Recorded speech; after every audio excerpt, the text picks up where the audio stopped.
Welcome back to the podcast. My name is Joseph Clough, and this is episode 852. Now, in today's session, we're talking about how we can overcome the fear of failing, the fear of not being able to achieve your goals, your dreams, your desires, because it's something that is one of the main fears that we go through in life. So we can have, for example, the fear of rejection, the fear of success, the fear of not being enough, the fear of not being of value, all of those things, and of course, the fear of failure. So it's a bit hard to break them all down in one episode, so I want to just kind of focus on this one today, which is overcoming the fear of failure. I want you to see this episode as getting you in the position to move on despite that so-called failure. And the reason why is if we are going to change, we must assume responsibility for where we are. Like, this is where we are. I fear failure. This is where I am. To get into that small level of acceptance that something needs to be done about it. Nothing to run from, nothing to hide from, nothing to repress. This is just where I am. I fear failure, and you might even fill in the blank here. I fear failure because fill in the blank. Because what people may think of me. Because it may hurt me. Because whatever it is, just have that in your mind about I fear failure because of this. Because as you start to recognize them, we can start to dive into them. We can start to see what we can do about it. Because we've had this belief system that we must fear failure. Where did that come from?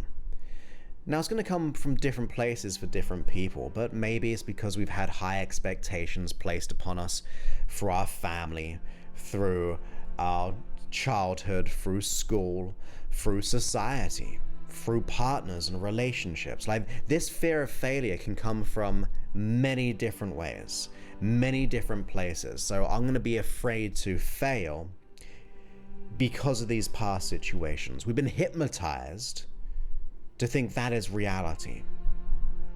But if you are going to change, you must assume responsibility and go, look, there's just what I'm going through right now.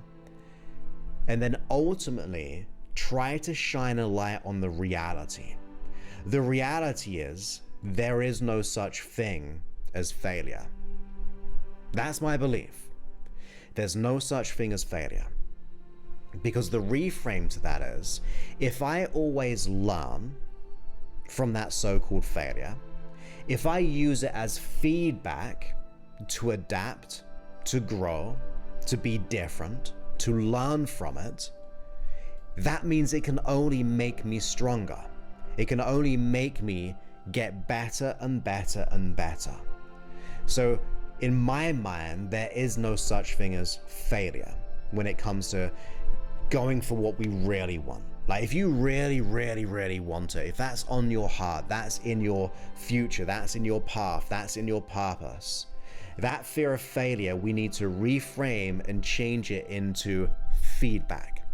It's just saying, I haven't got the necessary skills right now, but once I learn from this, I can acquire those skills or get those learnings for the next time, and then just get better. That should be the reframe we should all have when it comes to failure. There's no such thing as failure. It is feedback. It is a signal. It's an opportunity to learn. It's an opportunity to grow. And where I got that from was through doing what I do and doing what I teach, but also in things like sales. If you ever speak to a salesperson, the real good ones, they see that person who says no as an opportunity to move to the next one. That's just it. If they get to a certain place and they go, look, this person's not going to buy it, it's not a good fit for them, they're not ready, I'm going to move to the next one. And that's how they keep on getting better and better and better and better. If you think of like some successful sports like baseball, I don't watch baseball, seen it a couple of times live, but I think they're not very successful statistically wise. But if they got caught up in that failure, and I've worked with someone who does baseball about a year or two ago, and in their mind that can be their biggest issue, like, because there is more failure, so-called failure, in hitting the ball or the home runs and things like that. It is just at the moment a necessity. It's just what it is. And then if I'm not an expert in it, so you may say I'm wrong if you are an expert, but I think genuinely that's the methodology behind it, that it's not like a very successful hit rate or percentage, but the ones you do hit and connect with are the ones you're looking for. So if you keep on learning and growing and recognize that, hey, look, there is going to be an essence where I'm not going to get this outcome. It's okay. What is the worst case scenario? And I was saying this on when we're doing our group coaching call within my program, the most of the time, the worst case scenario is never going to happen. Because the worst case scenario is you not being here. Like, that's the worst case, right? Not existing. So when you think about it, going for that job interview, going for that relationship, approaching that person to get a raise or to get a date, the worst case scenario is likely to not exist. Very likely. And especially if you go and be at peace with that it's okay. There's going to be times when I'm not going to so-called succeed. But really, you're succeeding if you're learning and growing. You're not failing, you're just learning and growing. So it takes time to build that into your neurology, but it's there. Like, think about it. The nature of you existing, you've had to be adaptable. The nature of the people before you, your bloodline, had to be adaptable to their environment. They succeeded just like you. You are here. There's been many times, for example, how many times would you say you've got a child, whether you got one or not? You can regress back in your mind if they were young things, or just imagine if you had a child. How many times would that child have to fall down before you go, you're done? Stop it. Don't even try anymore. Like, you're just not good at walking. You may as well just quit right now. How many times would the child have to get up and fall over before you were to tell that to a child? Now, I'm hoping you'd say, I would never say that, because that's what they do. They're going to get up and they're going to fall down. They're going to get up and fall down until they actually get it into the neurology. We don't tell them to just quit it. It's innate within us to keep on doing that, to get better, watching and modeling. You see, you're even here right now. Whether you get the answer you're looking for or not, you are here because you want to learn.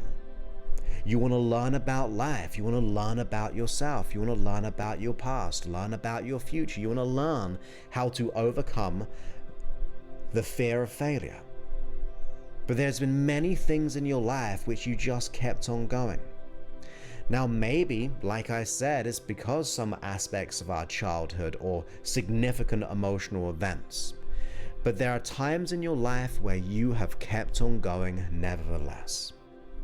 So that just means one step forward each time, even if you fall back a little bit, even if you fall over. One step always going forward, one extra step or two extra steps from going backwards, all of those things means you will gain momentum.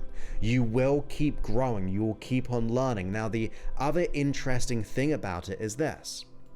The more you do, the more you'll start to get evidence that you're making progress.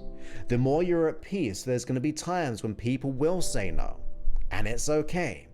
You'll start to find more evidence in your confidence that you're having. You're going to start to build that up. But like all things, you need a foundation. If you're going to build something big and strong, you want to be able to have that real foundation within you. And that foundation takes time. It takes a moment. It takes some space to just build up that momentum. But what happens If you were to have like a snowball going down the mountain, what happens? In the beginning, it's kind of slow. It's kind of small. But the more momentum it picks up, the bigger it gets and the more faster it gets. It's building up this traction and this movement and this energy that it becomes powerful. That is what's going to happen for you. When you become at peace that there's worst case is probably not going to happen. When you recognize that actually the worst case, or the thing which can happen, which is most likely to happen, is not much of a thing anyway. You see, a lot of the time we're always wondering about what people think of us. What if I look silly? What if this happens? Well, guess what? Most people are thinking the exact same thing about you. They're thinking, oh, I hope that person's not gonna judge me. That person's not gonna think I'm silly. It's just these reality filters, but we're so self-absorbed in our own, rightly so, because life is subjective, looking through your own senses. But in reality, it doesn't hold much substance. So each step forward, you're gonna start to gain that momentum. You're up that momentum and mountain. After a while, like for example, if you can imagine taking a rock or a boulder and pushing up the mountain, at first it's going to be hard. At times you're going to go backwards. But the more you go all the way up, it's going to start to level out. You're going to get to the peak. And then you're going to move that boulder down the other side and you're just going to let go and be free. So if we're taking in the idea that the fear of failure is usually focusing on the negative scenario, the things which could happen, might happen, probably won't happen, and they go wild in our mind, your job when you get that thought is to start to change and switch your attention. It is not up to your unconscious mind to do this. It's been doing it this way for a long time if you have the fear of failure.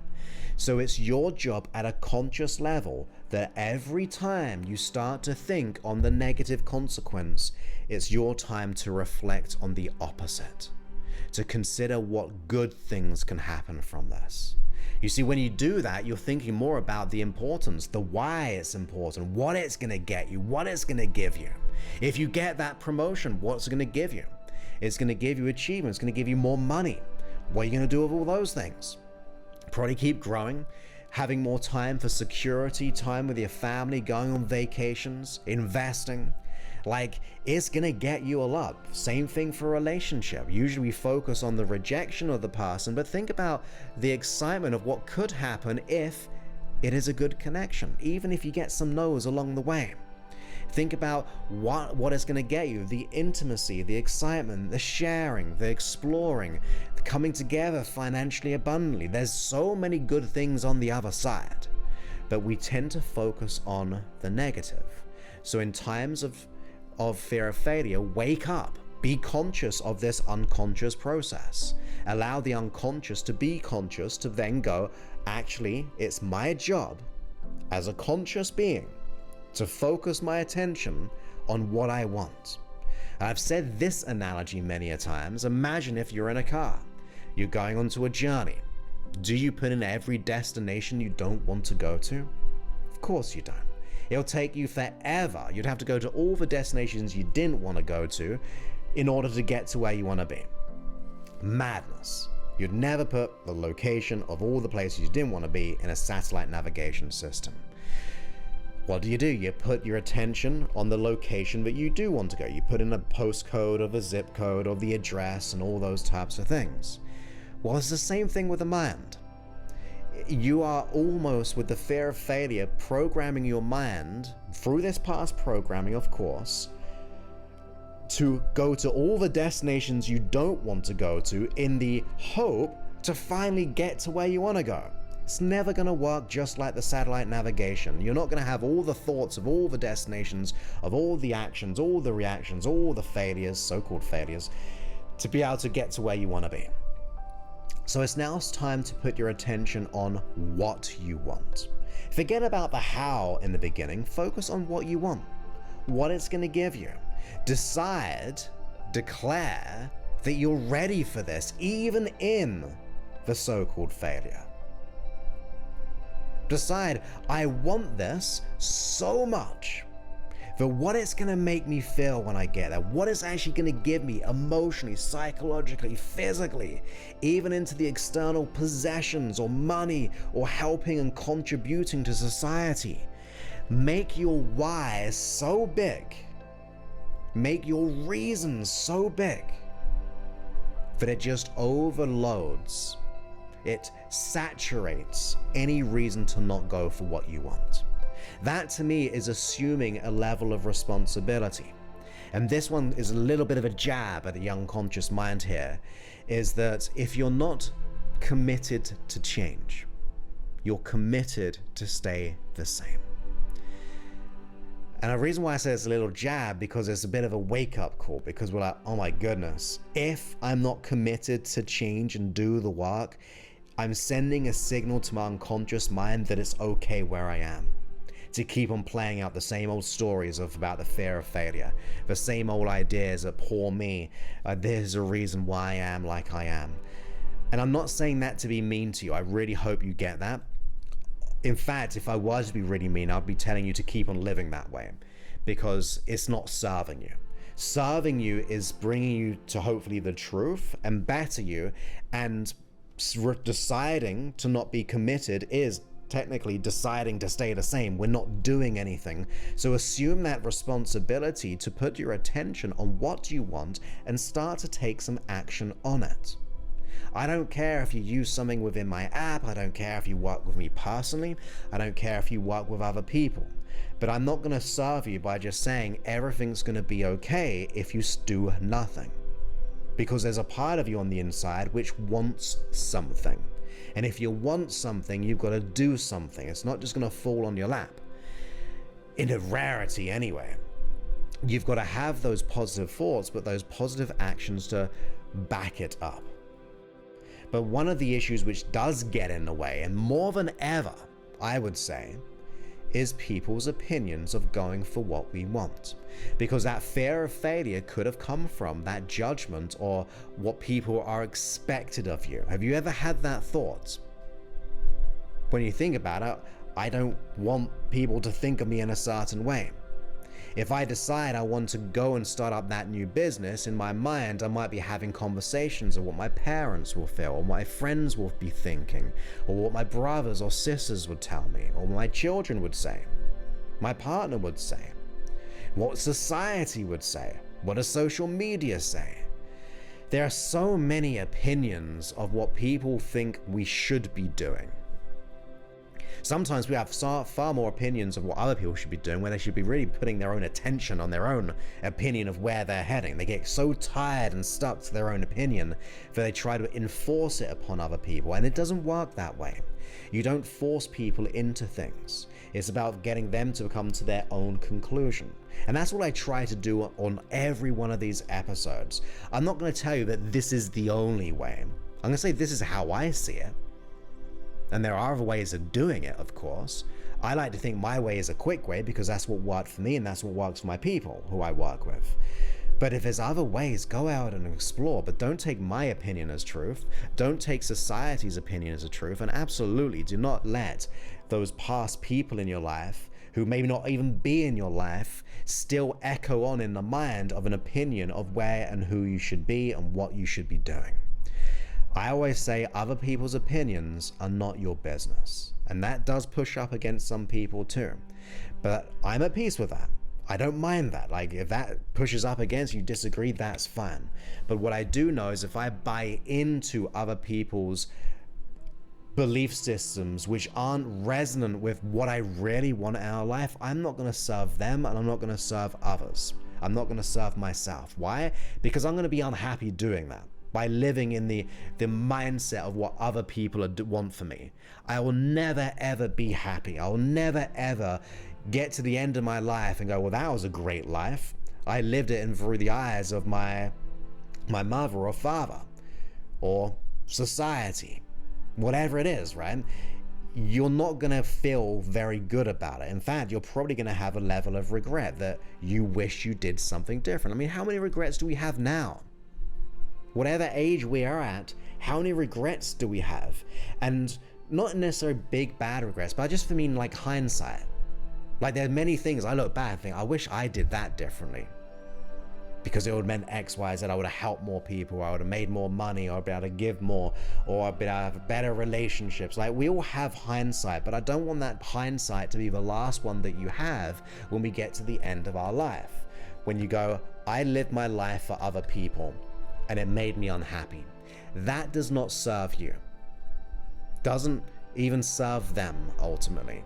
I would prefer you to live your own life and then show them what could be done. Because not only showing up with happiness and passion and purpose, maybe you'll liberate them. Maybe they were just doing what they were told. Sometime along the line, the cycle's got to break. Because think about this as well. I don't have children, but if I were to have children and I feared failure, I would be so fearful of not wanting to pass that down to them and echoing that to maybe their children and their children and their children. How many of these stories and opinions of what we should do when it comes to, which creates all this fear of failure that we could be carrying out, which could be generations old. Maybe generations ago it was important to have that fear of failure because it may have been a life or death situation. Like the fear of failure of not being able to get food to supply your family. But we don't live in that time anymore. Not many of us anyway. Some people will do. But that's survival. But not many people, when we talk about the fear of failure, is about survival. It's about getting that job, getting that partner, starting that business. When we feel like an imposter, when we feel like I'm gonna mess up, I will have that fear of rejection, the fear of success, all of those things. So we've got to do the deep work. We've got to realize that these challenges that we go through will not make us stronger. You're like, what would you mean it won't make me stronger? You're meant to be doing the development stuff here. What I mean by that, they won't make you stronger. They will reveal your strength. They will reveal what was already there within you. Because when you get those learnings from those so-called failures, which is really feedback, you are growing, learning, adapting, and unleashing something that was already there. Why? Because it's on your heart.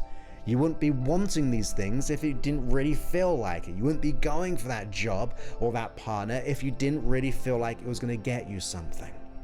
So sometimes, as we go through these events, recognize it doesn't add always to you, but it will reveal to you something that was always there. The strength, the resiliency, the adaptability, the positivity, all of those things. Because that fear of failure has a conditioning that defines if it's possible. Is it realistic? Is it realistic for me to make $10,000 a month, $50,000 a month? Is it realistic for me to have a loving relationship who lifts me up as much as I lift them, because I've had all these past people telling me that's not true? Is it realistic to go for my dreams because my mother and father said, look, you gotta do X, Y, Z? Is it realistic to be a business owner? Well, think about what realistic is. Is it realistic defined by those people? Is it defined by society? I would say no. They can have their own definitions because it's all subjective. But we are the ones who define what is realistic. You get to decide that. You get to decide what is important to you. You get to learn and fail forward. You get to suck less at something. Because usually you think we've got to be perfect. Well, just suck less at doing that thing. It takes a ton of pressure off. You're like, it's okay. I'm going to be pretty bad in the beginning. I'm going to be like that child learning to walk. It's not going to work out straight away. But you know what? If I just keep on sucking less at it, getting a little bit better, gaining that momentum, I'm going to get to where I want to be.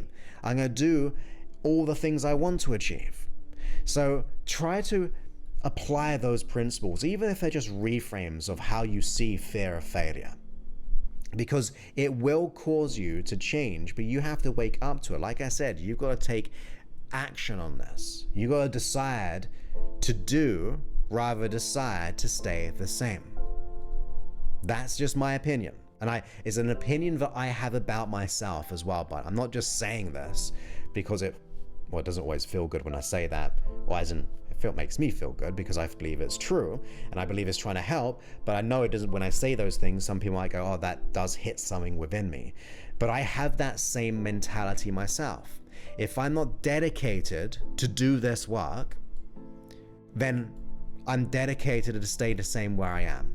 It should be a wake-up call. It should be, oh my goodness, I've got to start doing something because I have a level of control. I don't have the control over my fear of failure yet. I don't have control over my finances yet. I don't have control of not having a relationship right now because that's reality. Maybe having debt is reality. Maybe not having a job is reality right now. But the truth is, when we decide to do and we dedicate our life to do the work, we're no longer deciding to stay the same consciously. We're no longer giving our unconscious mind permission to stay the same. Think about that. We're telling our unconscious mind, hey, it's okay to stay here. And that's not right to me. I believe, honestly, you were born more than that. Somewhere along the line, things happened, but I think within you, we were all whole. We were all content. We were all love, in my opinion. So we just got to get back to that by undoing those belief systems. Now, of course, if you, for example, it's not for everyone because you've got to be invested. You've got to be dedicated to be able to match my dedication to get you to where you want to be. You can choose to apply to work with me, where within my program, we get to work with you. And I say we because as a team, we get to work with you to make the transformation that you want. To let go of the imposter syndrome, to be able to get the business or the career, the relationship.